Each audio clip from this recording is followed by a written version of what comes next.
Astaghfirullah. Bismillahirrahmanirrahim. Assalamualaikum warahmatullahi wabarakatuh.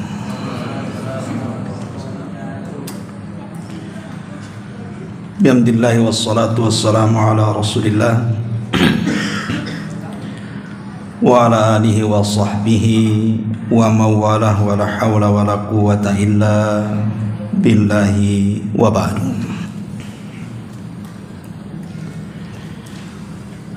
Terlanjutkan kajian kita masih membahas tafsir dari surah Al-Qalam, dan kita masuk pada ayat yang ke-7 dan seterusnya. A'udzubillahi minasyaitonirrajim. Bismillahirrahmanirrahim. Inna rabbaka huwa a'lamu biman dhalla an sabili wa huwa a'lamu bil muhtadin. Fala tuti'il mukadzibin waddu law tudhinu fayudhinun. Sungguh Rabbmu, dialah yang paling mengetahui siapa yang sesat dari jalannya, dan dia pula yang paling tahu siapa yang mendapatkan petunjuk. Maka janganlah engkau patuh kepada orang-orang yang mendustakan ayat-ayat Allah itu. Mereka menginginkan supaya kamu bersikap lunak kepada mereka, dan mereka pun mau bersikap lunak kepadamu. Ma'asyiral muslimin wal muslimat rahimakumullah. Ayat ini ada asbab nuzulnya. Jadi saat Nabi SAW berusaha untuk dihalang-halangi dakwahnya dengan berbagai macam upaya orang-orang kafir Quraisy, dari mulai ancaman intimidasi sampai upaya untuk melakukan pembunuhan, baik kepada Rasul ataupun kepada para sahabatnya, dengan cara siksaan yang di luar daripada nalar manusia, sampai banyak para sahabat menjadi korban bahkan meninggal dunia, seperti keluarga Ammar ibn Yasir, keluarga yang mati syahid pertama dalam Islam. Belum lagi sahabat-sahabat yang lain yang disiksa habis-habisan, seperti Khabbab ibn Arad yang setiap hari ditusuk oleh besi panas. Bahkan yang sangat terkenal kisah penyiksaan adalah terjadi kepada Bilal ibn Rabah radhiyallahu anhu, dan banyak para sahabat yang lainnya. Tetapi keteguhan Rasul dan para sahabatnya perlu diacungkan jempol. Mereka tetap teguh di atas keimanan kepada Allah Subhanahu wa ta'ala, walaupun mereka harus mendapatkan siksaan dari orang-orang kafir Quraisy. Akhirnya orang-orang kafir Quraisy pun putus asa. Mulailah mereka pun tanazul, melembut, dan membuka ruang dialog dengan Nabi SAW. Tetapi di balik itu intinya menghalang-halangi dakwah Nabi SAW. Maka diutuslah orang-orang yang dianggap tokoh oleh mereka, seperti Al-Walid ibn Mughirah, Umayyah bin Khalaf, dan para pembesar lainnya mendatangi Nabi SAW. Karena dengan cara kekerasan tidak bisa dihentikan, mulailah mereka melembut dan membuka ruang dialog. Di antara ruang dialognya adalah mereka mengatakan kepada Nabi SAW dan menawarkan sesuatu. Mudah-mudahan dengan tawaran besar dari urusan dunia ini melunakkan dakwah Nabi. Pertama, mereka mengatakan kepada Nabi sallallahu alaihi wasallam, "Ya Muhammad, wa in kunta turidu malan jama'na min amwalina." Kalau latar belakang dakwahmu itu hanya ingin menjadi orang kaya, baik kami kumpulkan kekayaan kami dan kami jadikan engkau yang paling kaya di antara kami, tapi hentikan dakwahmu. Kemudian mereka mengatakan lagi, "Wa in kunta turidu malikan malaknaka iya." Kalau engkau ingin menjadi penguasa, ingin menjadi raja di antara raja-raja kami, kami jadikan engkau penguasa kami. Kemudian mereka mengatakan lagi, "Wa in kunta turidu nisaan jawazna bi ajmali fatati Quraisy." Tapi kalau engkau ingin seorang wanita yang hendak kau nikahi, maka kami akan carikan wanita tercantik dari wanita-wanita Quraisy, silahkan kau menikah dengan dia. Wa in kunta maridan allajnak, tapi kalau engkau memang sakit, terkena guna-guna, terkena sihir, kami akan mencarikan dukunnya. Tapi Nabi sallallahu alaihi wasallam dengan tawaran-tawaran dunia itu hanya terdiam dan tidak mau menerimanya. Ketika mereka putus asa karena semua tawaran itu ditolak oleh Nabi sallallahu alaihi wasallam, mulai dengan dialog yang lainnya dan mengatakan, "Ya Muhammad, sudah begini saja. Bagaimana kalau seandainya kita tukar agama, tukar keyakinan? Kami akan menyembah Tuhanmu 1 tahun, tapi tahun depan engkau menyembah Tuhan kami. Bagaimana menurutmu? Ini kan adil, kami menyembah Tuhanmu 1 hari atau 1 bulan atau 1 tahun, setelah itu kau sembah Tuhan kami 1 hari, 1 bulan atau 1 tahun. Kita impas." Tapi Nabi sallallahu alaihi wasallam juga terdiam dan parkan di sini, "Inna rabbaka huwa a'lamu biman dhalla an sabili."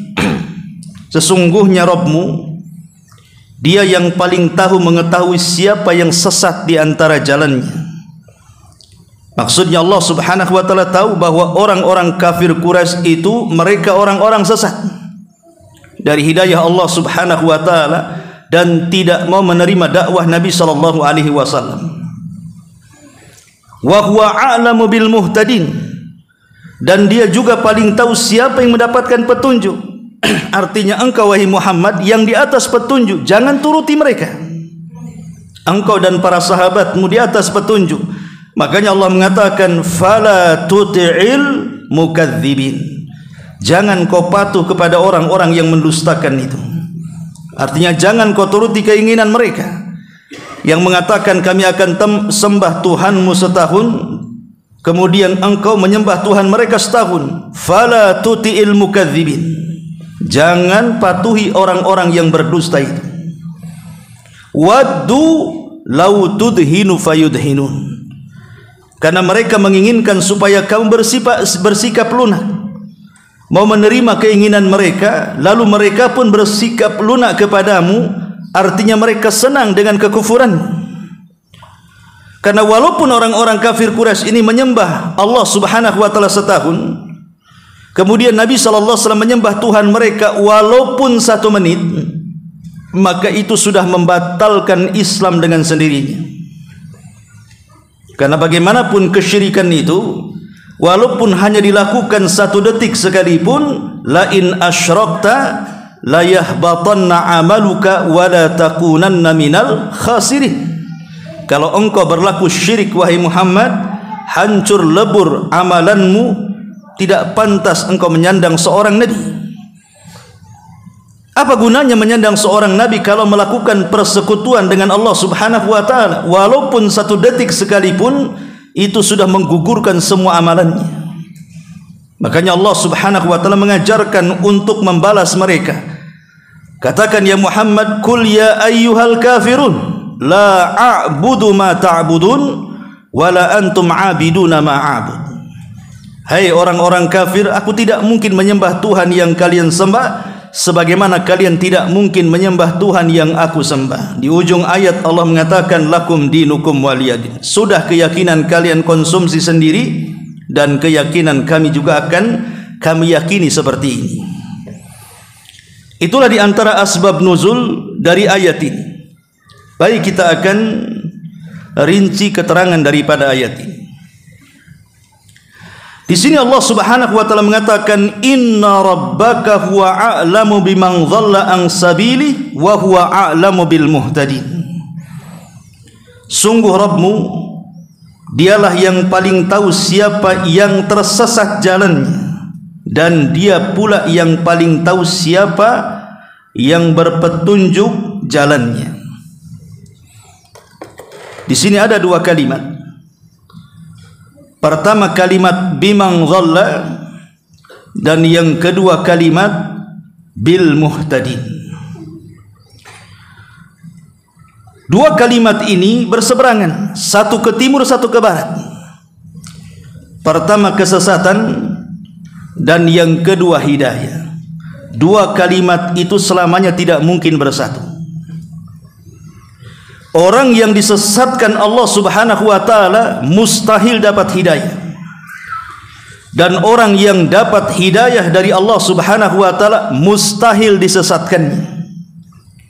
Makanya dalam muqaddimah khutbatul hajah antum sering mendengar wa man yudlil fala hadiyalah wa man yahdi fala mudhillalah. Siapa yang disesatkan tidak ada yang bisa memberikan petunjuk. Siapa yang diberikan petunjuk tidak mungkin dia tersesat. Karena petunjuk itu kenikmatan yang paling besar, sementara kesesatan itu musibah petaka yang paling besar. Itulah yang dikatakan Imam Ibnul Qayyim rahimahullahu ta'ala.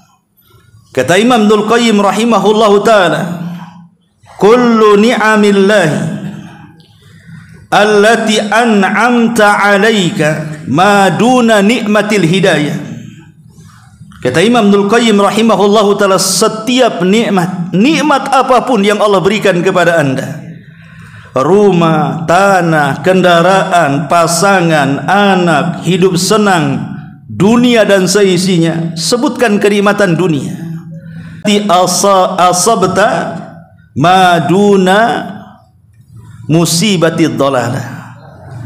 Setiap musibah yang engkau rasakan di dunia ini, sebutkan apa?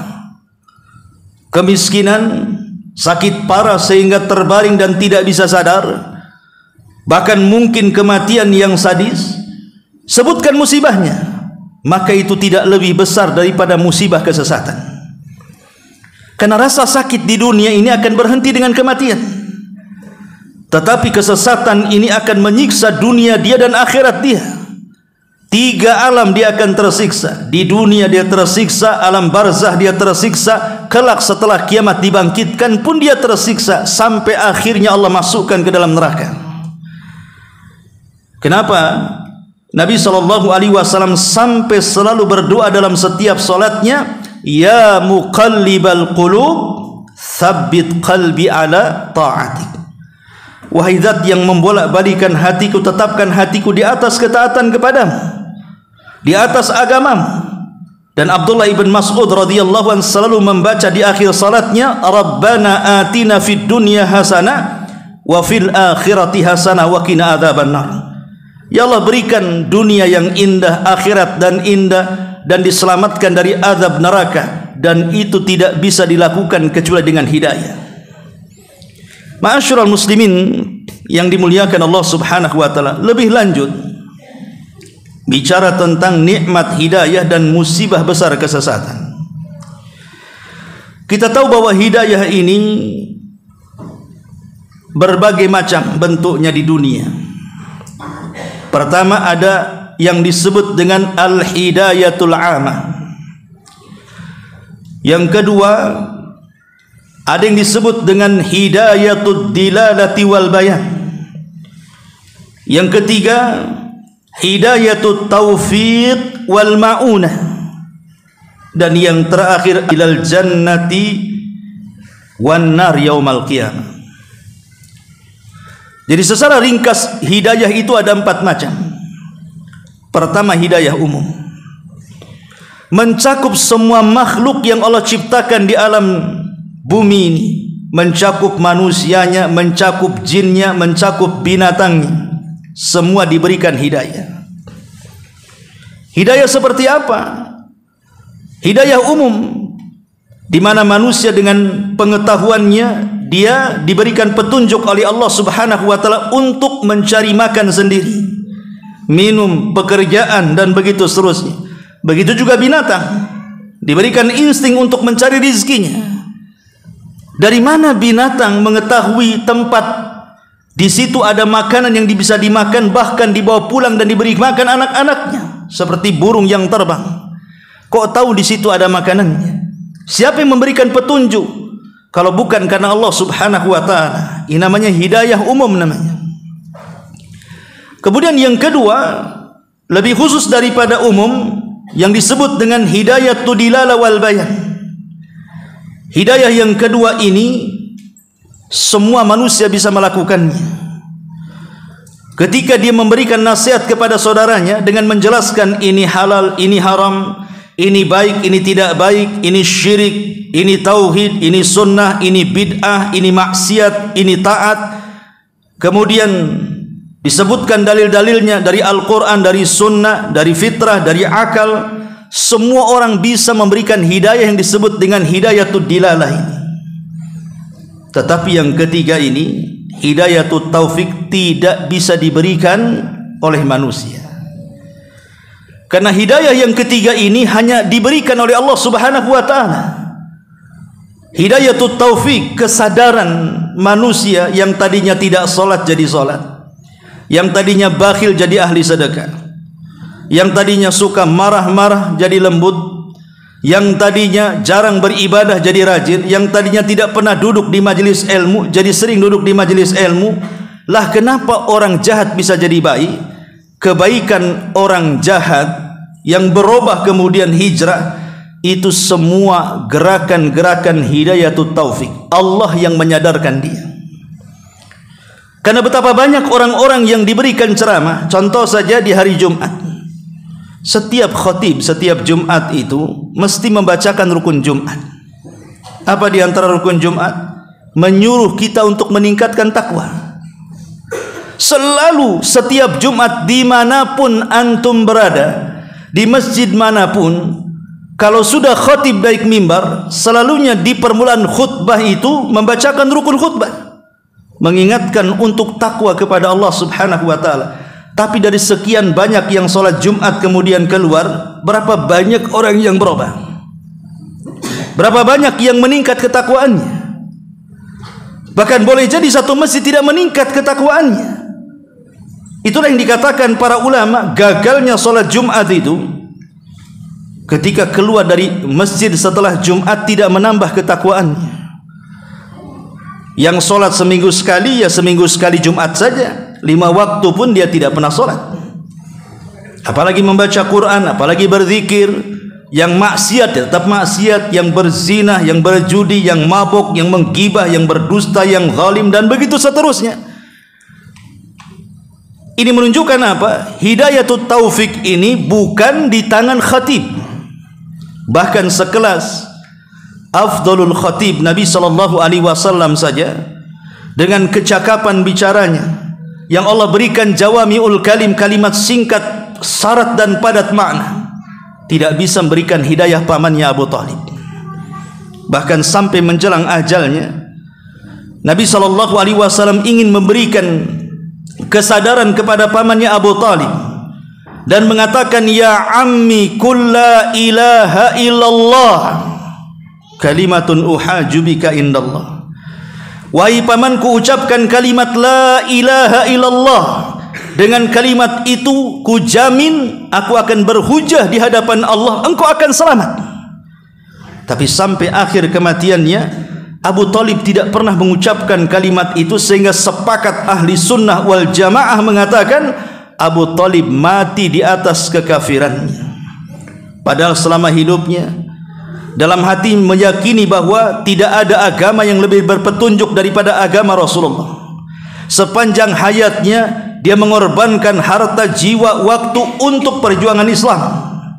Tapi di akhir hayatnya tidak ada hidayah taufik yang membukakan dadanya. Mati di atas kekafiran. Makanya mintalah hidayah taufik. Kemudian yang terakhir, al-hidayatu ilal jannati wan nar yaumal qiyamah. Hidayah menuju surga atau menuju neraka. Na'udzubillah kalau sampai masuk neraka. Tapi hidayah masuk ke dalam surga itu ditentukan dengan hidayah taufik yang Allah berikan di dunia. Itulah yang kemudian menjadikan jalan seseorang diberikan petunjuk oleh Allah Subhanahu wa taala untuk masuk ke dalam surga. Ma'asyiral muslimin yang dimuliakan Allah Subhanahu wa taala, inilah 4 hidayah yang disebutkan oleh para ulama. Ma'asyiral muslimin yang dimuliakan Allah Subhanahu wa taala, lalu bagaimana caranya supaya kita mendapatkan hidayah dan kita bisa istiqamah di atas hidayah? Karena hidayah ini penting, ikhwan. Berapa banyak orang-orang yang sudah hijrah mengenal sunnah, akhirnya berbalik dan memusuhi sunnah. Berapa banyak orang-orang yang sudah hijrah mengerti manhaj salaf, belakangan berbalik dan memusuhi manhaj yang mulia ini. Berapa banyak orang-orang yang memperjuangkan Al-Quran berbalik malah menginjak-injak Al-Quran, mencintai sunnah berbalik malah membenci sunnah Nabi SAW. Dan itu tidak perlu saya kisahkan bagaimana para ulama sekelas Imran ibn Khitan, seorang muhaddits dunia saja bisa tersesat. Kenapa demikian? Karena hidayah itu milik Allah Subhanahu wa taala. Makanya Nabi SAW wajar ketika melihat Umar ibn Khattab radhiyallahu an membawa lembaran Taurat, Rasul takut. Karena kita tahu bahwa hati manusia itu yang megang bukan kita, yang megang Allah. Allah bisa saja menyesatkan kapan saja. Makanya Rasul menasihati Umar ibn Khattab untuk membuang tuh lembaran-lembaran Taurat dan mengatakan, amutahawwikun anta ya ibnal Khattab. Hei Umar, apakah kau sudah bingung? Di depanmu ada Al-Quran yang terangnya luar biasa, malamnya seperti siangnya. Kalau sampai tersesat engkau akan binasa. Kurang apa Al-Quran? Kenapa kau megang Taurat? Buang tuh Taurat. Kalau Nabi SAW sampai mengkhawatirkan Umar bin Khattab radhiyallahu an berbolak-balik hatinya, berpindah agama dari Muslim menjadi Yahudi, apalagi kita yang terkadang sok-sokan Al-Quran saja belum mendalam, sunnah saja belum banyak dipelajari, mulai berbicara soal perbandingan agama, mulai membaca kitab-kitab Injil, kitab-kitab Taurat hanya untuk sebagai perbandingan agama. Ya, kalau sudah kuat ilmu pengetahuan tentang Quran dan sunnah, mungkin tidak akan terpengaruh. Atau boleh jadi mungkin apa yang dibaca itu bisa dijadikan hujah untuk membalikkan kesesatan mereka. Tapi yang dangkal agamanya, ketika kemudian membaca kitab-kitab mereka, sedikit banyak syubhat akan masuk dan meragukan agamanya sendiri. Sehingga muncullah pemahaman-pemahaman liberal yang mengatakan semua agama sama, semua agama itu akan masuk ke dalam sorga. Kita katakan tidak sama. Islam itu agama tauhid, hanya menyembah Allah Subhanahu wa taala. Sementara orang-orang yang mengatasnamakan liberal, mereka mengatakan semua agama sama. Tidak sama. Yahudi menyembah Uzair, kemudian Nasara juga menyembah Isa bin Maryam. Sementara Islam itu hanya menyembah Allah Subhanahu wa taala. Dari mana kesamaannya? Tidak akan ada sama. Itu karena tersesat mereka mulai memperbandingkan agama dengan membaca semua kitab langit. Mereka tidak sadar bahwa selain daripada Al-Quran, baik Taurat dan Injil sudah dikotori oleh tangan-tangan kotor, perubahan dan revisi. Dan itu sudah jelas Quran mengatakannya, bahwa kitab-kitab itu sudah berubah, tidak bisa lagi dijadikan rujukan, dijadikan solusi. Kitab yang sudah bercampur anduk tangan manusia dengan kalam Allah, itu selamanya sampai kiamat tidak bisa dijadikan solusi. Hanya Quranlah yang otentik, yang penjagaannya dijaga oleh Allah Subhanahu wa taala sejak diturunkan sampai hari ini, bahkan sampai terangkatnya Al-Quran di akhir zaman dalam satu malam, Quran itu akan dijaga oleh Allah Subhanahu wa taala. Inna nahnu nazzalna dzikra wa inna lahu lahafidun. Kami yang menjaga Quran, kami yang menurunkan Al-Quran, kami juga yang akan menjaganya. Jadi Quran itu jaminannya langsung dari Allah Subhanahu wa taala. Ma'asyiral muslimin yang dimuliakan Allah Subhanahu wa taala, lah untuk mendapatkan hidayah, tentu yang dimaksud hidayah di sini taufik. Karena keselamatan kita ini ditentukan dengan taufik Allah Subhanahu wa taala. Bagaimana caranya? Pertama, su'alullahi al-hidayah. Mintalah setiap hari petunjuk dari Allah Subhanahu wa taala. Sungguh-sungguh memintanya. Dan alhamdulillah kita sudah melaksanakan 17 kali dalam sehari. Dalam setiap salat kita selalu mengatakan ihdinas siratal mustaqim. Kalau orang membaca kalimat ihdinas siratal mustaqim ini betul-betul khusyuk, direnungkan, betul-betul meminta kepada Allah jalan yang lurus, maka apa yang dikatakan Allah, innas salata tanha anil fahsya'i wal munkar, salat itu akan mencegah perbuatan keji dan mungkar, itu akan menjadi sebuah kenyataan. Karena tidak mungkin orang bisa menjauhi kekejian dan kemungkaran kecuali dapat hidayah. Kalau saat kita membaca Al-Fatihah ihdinas siratal mustaqim, betul-betul kita meminta, kemudian Allah berikan hidayah dalam salat, saya yakin setelah salat pasti dia akan baik, akan meninggalkan perbuatan kekejian dan kemungkaran. Ma'asyiral muslimin yang dimuliakan Allah Azza wa Jalla. Ini yang pertama. Yang kedua, ta'zim nususil kitabi was sunnah. Berusaha mengagungkan nas-nas Al-Quran dan sunnah Nabi sallallahu alaihi wasallam. Pelajari dua pusaka Nabi ini. Kalau kita mempelajari dengan baik Al-Quran dan sunnah Nabi sallallahu alaihi wasallam, maka ada jaminan kita tidak mungkin sesat selamanya. Dan itu Rasul yang mengatakannya.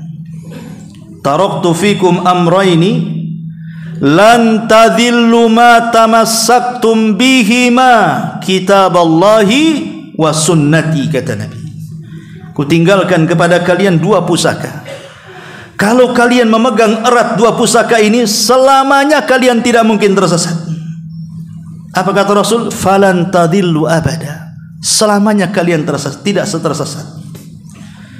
Makanya ketika Allah Subhanahu wa taala menurunkan Adam dari sorga, menurunkan Hawa dari sorga, menurunkan iblis dari sorga ke dunia, Allah Subhanahu wa taala katakan, qul nahbitu minha jami'a fa imma ya'tiyannakum minni hudan fala khaufun alaihim walahum yahzanun. Dalam ayat yang lain, faman tabi'a hudaya fala yadillu wala yashqa.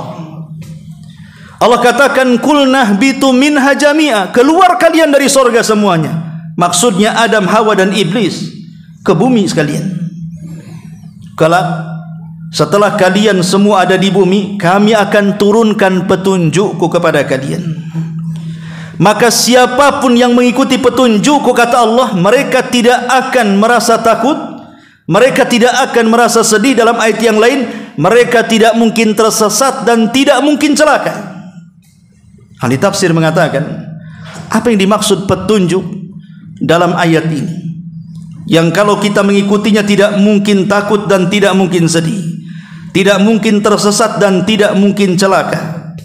Ahli tafsir mengatakan yang dimaksud petunjuk di sini adalah kitab-kitab langit dan rasul-rasul yang diutus. Ketika Allah Subhanahu wa taala menurunkan Taurat di zamannya dan mengutus rasul di zamannya, Nabi Musa alaihi salatu wassalam, maka siapapun yang mengikuti Musa dan Taurat yang di tangannya tidak mungkin tersesat dan tidak mungkin celaka. Kemudian setelah itu Allah Subhanahu wa taala turunkan Zabur, dan nabi yang memegangnya Daud alaihi salam. Maka siapapun yang mengikuti Zabur dan Daud di zamannya, maka dia tidak mungkin celaka dan binasa. Kemudian setelahnya Allah turunkan Injil kepada Isa bin Maryam.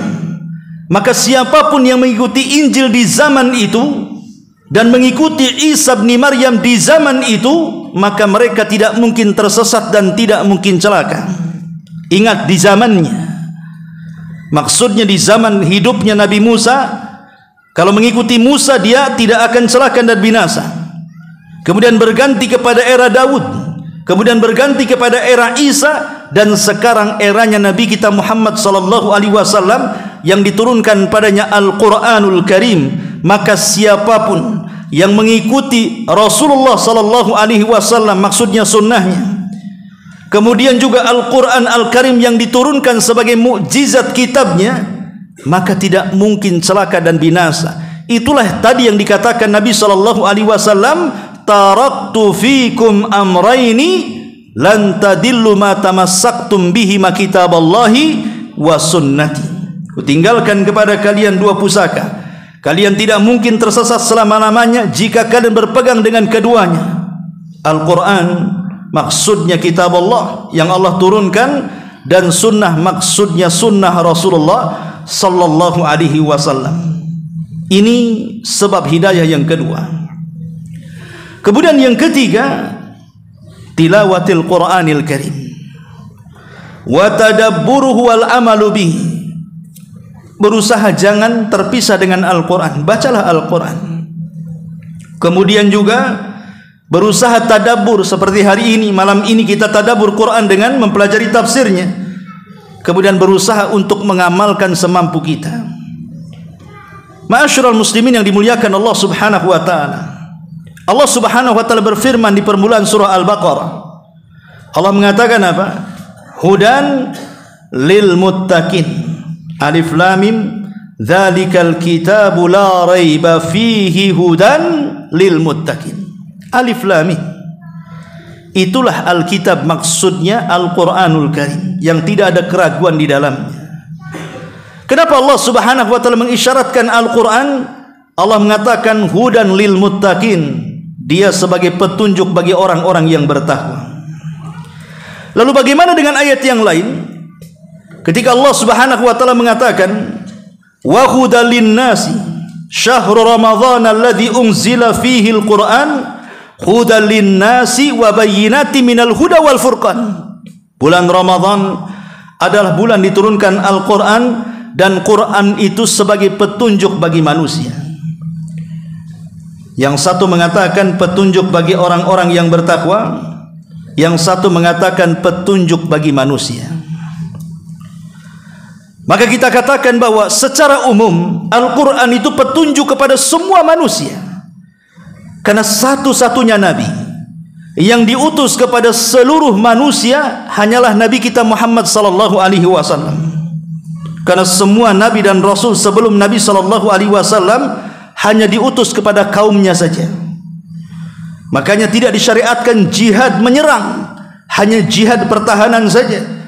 Yang disyariatkan jihad pertahanan dan menyerang itu hanya kepada Nabi sallallahu alaihi wasallam. Kenapa? Karena Nabi sallallahu alaihi wasallam diutus kepada seluruh manusia, di mana seluruh manusia itu harusnya mereka mengikuti Nabi sallallahu alaihi wasallam dan Al-Qur'an yang dibawanya. Makanya ketika Nabi sallallahu alaihi wasallam diutus kepada seluruh manusia, maka seluruh manusia harus mengikuti Al-Qur'an yang dibawanya dan sunnah yang dicontohkannya. Ma'asyiral muslimin yang dimuliakan Allah subhanahu wa ta'ala, secara umum Al-Quran itu bagi seluruh manusia.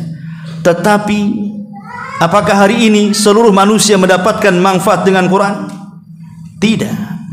Yang mendapatkan manfaat Quran itu hanya orang-orang yang bertakwa. Meskipun manusia itu ada yang kafir, ada yang muslim, tapi betapa banyak orang, jangan cerita orang kafir justru tidak mungkin bicara soal Quran. Tapi orang-orang Islam yang mereka mengatakan raditu billahi rabba wa bil islami dina wa bi Muhammadin nabiyya wa rasulah, dan mengatakan bahwa Al-Quranlah kitab suci mereka. Berapa banyak orang-orang yang Islam yang mendapatkan petunjuk dari Al-Quran? Coba, jangan lagi mendapatkan petunjuk, membaca pun tidak, jangan lagi memegangnya, Terkadang di rumah seorang muslim saja tidak punya Quran. Coba bayangkan. Makanya Allah Subhanahu wa taala khususkan bahwa Quran itu hanya dapat manfaat atau dipetik manfaatnya bagi orang-orang yang bertakwa saja. Karena belum tentu muslim dia takwa. Yang bisa mengambil manfaat Quran itu hanya orang-orang yang bertakwa. Orang-orang yang bertakwa itulah yang akan mendapatkan hidayah Allah Subhanahu wa taala. Dan takwa itu artinya menjalankan perintah dan menjauhi larangan atas tuntunan Allah Subhanahu wa taala. Ini yang ketiga. Yang keempat, qiraatu siratin Nabi sallallahu alaihi wasallam. Berusaha untuk mempelajari sirah, mempelajari sejarah. Mempelajari sejarah itu bukan perkara remeh. Itu perkara penting. Karena Hasan Al-Basri rahimahullahu taala atau Sufyan Ats-Tsauri rahimahullahu taala mengatakan bahwa mempelajari sejarah, sejarah itu jundun min junudillah, tentara dari tentara Allah. Jadi sejarah itu tentara daripada tentara Allah. Makanya kita lihat dalam Al-Quran itu sepertiga Quran itu bicara sejarah. Ya memang sepertiganya bicara tauhid, sepertiganya bicara hukum ibadah dari salat sampai kepada haji, tapi sepertiganya bicara tentang sejarah umat-umat terdahulu. Kenapa kemudian metode Al-Quran seperti itu? Allah Subhanahu wa taala jawab, linusabbitu bihi fuada. Dengan diceritakan sejarah-sejarah itu dalam Quran supaya memantapkan hati Nabi sallallahu alaihi wasallam, supaya tidak goyah hatinya, supaya tetap hatinya. Seolah-olah Allah ingin katakan, "Hei Muhammad, kalau engkau memang menderita, boleh jadi mungkin anak-anakmu meninggal dunia sebelum engkau meninggal dunia kecuali Fatimah. Nabi-nabi sebelumnya juga mereka mengalami hal yang sama. Bahkan Ibrahim alaihi salatu wasallam disuruh untuk menyembelih putranya. Kalau memang engkau mungkin diberikan penyakit sehingga tidak sabar dengan penyakit itu, Nabi sebelumnya pernah dicoba oleh Allah dengan penyakit. Lihat Nabi Ayub alaihi salatu wassalam, 17 tahun ditimpa penyakit yang tidak pernah ditimpakan kepada umatnya. Kalau engkau memang diejek, dikatakan gila, dikatakan penyihir, dikatakan tidak waras dalam dakwahmu, semua para nabi juga dikatakan seperti itu. Maka seolah-olah sejarah itu memantapkan hati Rasul. Makanya Allah mengatakan, fasbir kama sabara ulul azmi minar rusul. Bersabarlah engkau wahai Muhammad seperti sabarnya para utusan Allah Subhanahu wa taala. Jadi dengan dikisahkan itu Rasul tidak sedih. Lah bagi kita juga sama. Kalau seandainya kita diberikan musibah oleh Allah Subhanahu wa taala, coba sebutkan musibah apa yang tidak pernah dialami Nabi sallallahu alaihi wasallam. Sebutkan musibah kita. Semua pernah dialami Nabi sallallahu alaihi wasallam. Nabi sallallahu alaihi wasallam lahir yatim. Kalau ada orang yatim, Nabi pun terlahir yatim, bahkan sebesar-besarnya anak yatim karena yatimnya saat dia di perut.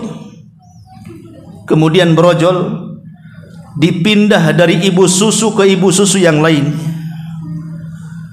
Sampai kemudian ke tangan kakeknya di usia 6 tahun.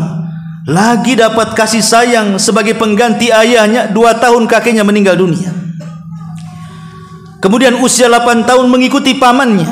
Pamannya bukan orang kaya, anaknya banyak, miskin, sehingga Nabi SAW harus terpaksa kemudian menjadi penggembala kambing dengan upah yang sangat sedikit, tertempa dengan kefakiran dan kemiskinan. Sampai akhirnya Allah anugerahkan dia menikah dengan Khadijah, memiliki banyak anak. Mulai musibah datang bertubi-tubi. Anak yang paling besar laki-laki Qasim meninggal di waktu bayi.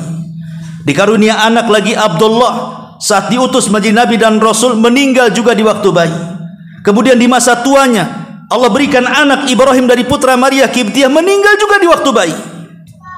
Bahkan kemudian Zainab meninggal sebelum Nabi meninggal. Kemudian Ummu Kulthum meninggal sebelum Nabi meninggal. Ruqayyah meninggal sebelum Nabi meninggal. Kecuali Fatimah meninggal setelah Nabi SAW meninggal. Semua anak-anaknya meninggal, istrinya meninggal, pamannya meninggal. Belum lagi ketika kemudian berdakwah, macam-macam ujian yang Allah berikan dari orang-orang Quraisy, dari ejekan, celaan, tuduhan, fitnahan, bulian, sampai kemudian upaya pembunuhan dan pengusiran, berakhir dengan hijrah dari Mekah ke Madinah. Sampai di Madinah tidak tenang, lawannya berbeda. Orang-orang licik Yahudi berusaha meracuni Rasulullah, menyihir Nabi SAW dengan upaya pembunuhan, sampai kepada akhir hayatnya Rasul tidak lepas daripada ujian Allah Subhanahu wa taala. Wajar kalau Nabi mengatakan, inna asyaddal bala al-anbiya. Sesungguhnya yang paling keras ujian Allah itu adalah para nabi. Jadi kalau seandainya kita susah, Nabi pernah susah. Kalau anak kita meninggal, Nabi juga anaknya meninggal. Kalau kita difitnah, dibuli, digibah, Nabi juga lebih parah. Kalau kita susah ekonomi, Rasul pernah susah ekonomi. Kalau kita tidak makan sehari 2 hari, Rasul 3 bulan berturut-turut hanya makan kurma kering dan air putih. Kata Aisyah radhiyallahu anha, semenjak Rasul hijrah dari Mekah ke Madinah, perut Rasul tidak pernah kenyang sampai meninggal dunia. Itu Nabi SAW. Makanya kalau seandainya kita melihat sejarah Nabi SAW, musibah itu dianggap ringan. Tapi karena kita tidak pernah belajar sirah, berakhir dengan mengeluh, putus asa, akhirnya apa? Bunuh diri di Barelang sana. Sampai ditulisi jangan bunuh diri di sini. Tapi masih juga ada yang bunuh diri di sana. Ada juga yang bunuh diri gagal, nggak jadi mati.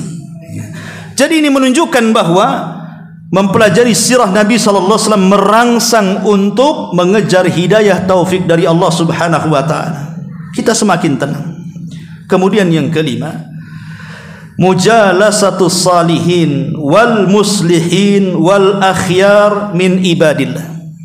Kalau ingin dapat hidayah, berkawanlah dengan orang-orang saleh, orang-orang yang suka membuat orang baik, para pendakwah, para ustadz, para penceramah, orang-orang pilihan, orang-orang yang dipilih oleh Allah Subhanahu wa taala. Mungkin dia bukan ustadz tapi ahli ibadah. Mungkin dia bukan ustadz tapi akhlaknya bagus.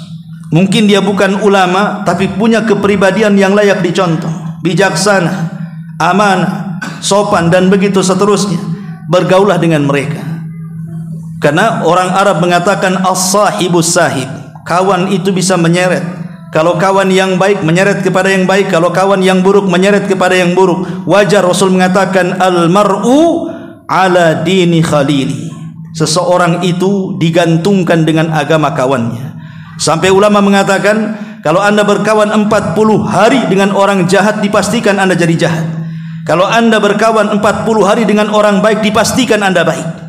Maka carilah teman yang baik, mulai dari teman hidup, sampai bertetangga, sampai berkawan, sampai teman masjid, teman majelis ilmu, teman-teman di yayasan, teman-teman di masyarakat.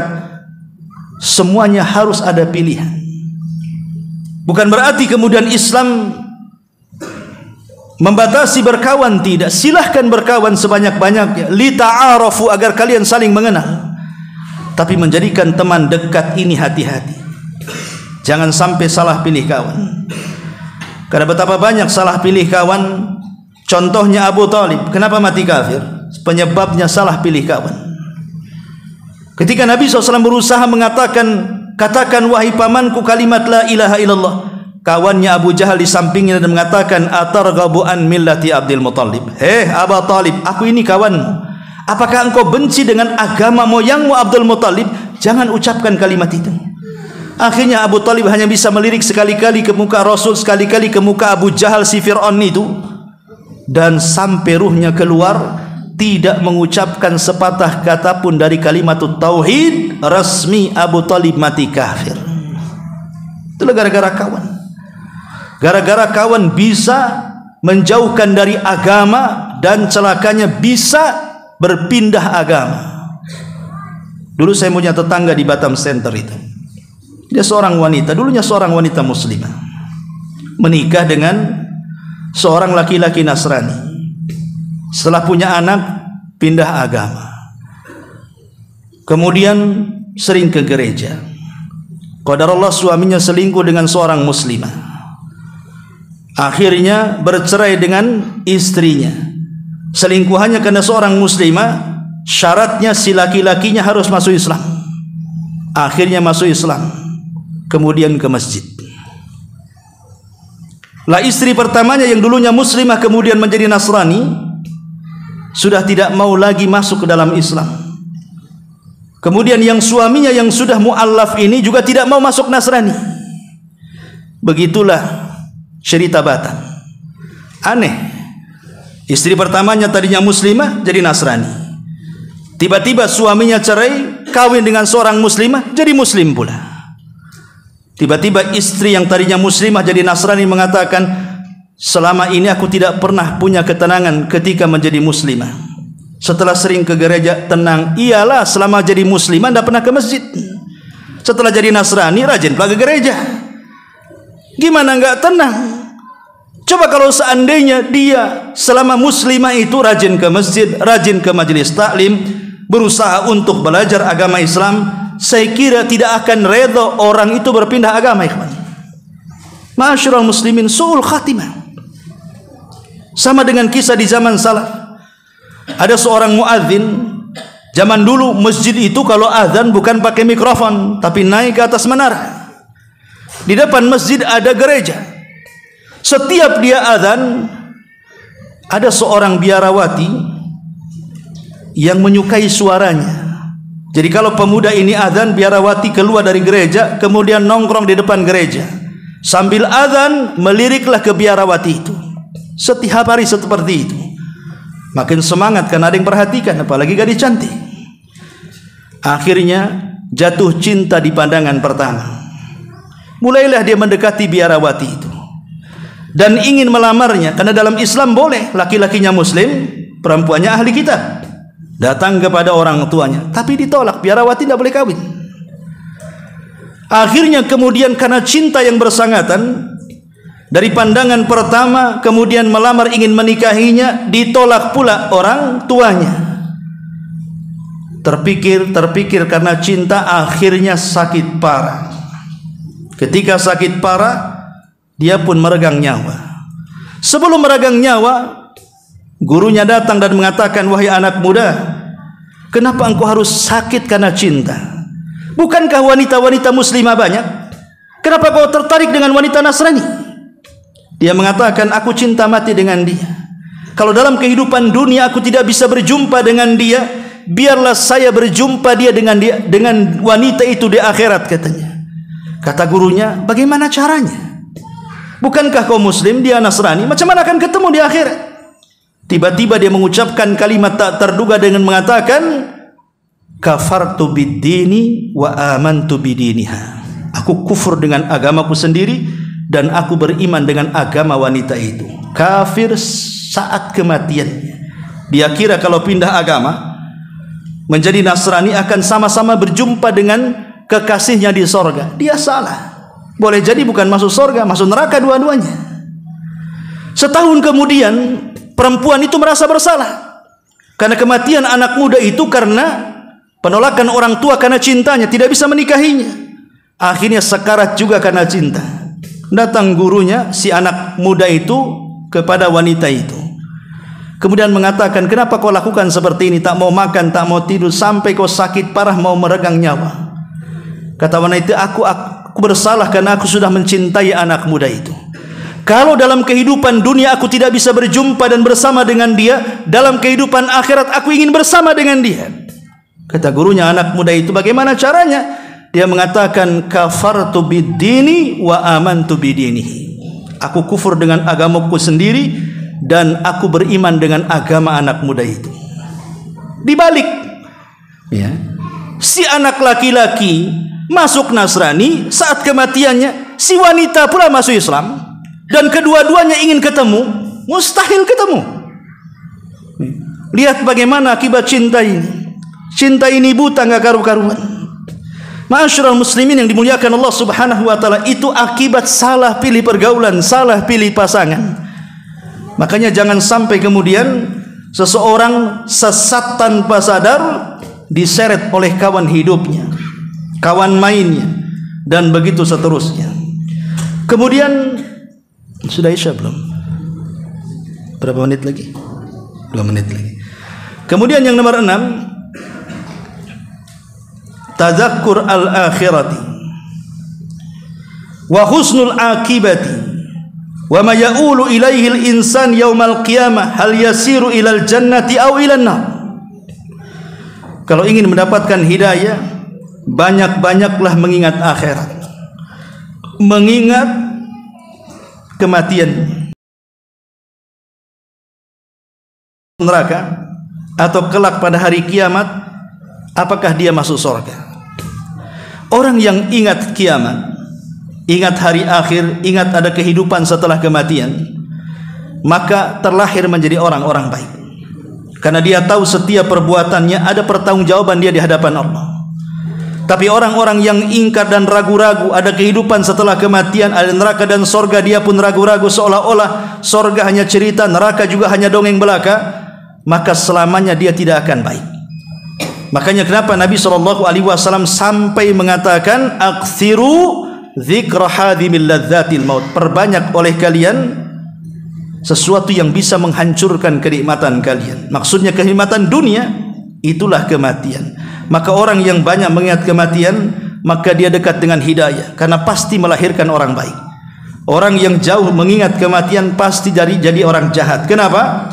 Karena dia tidak yakin ada kehidupan setelah kematian.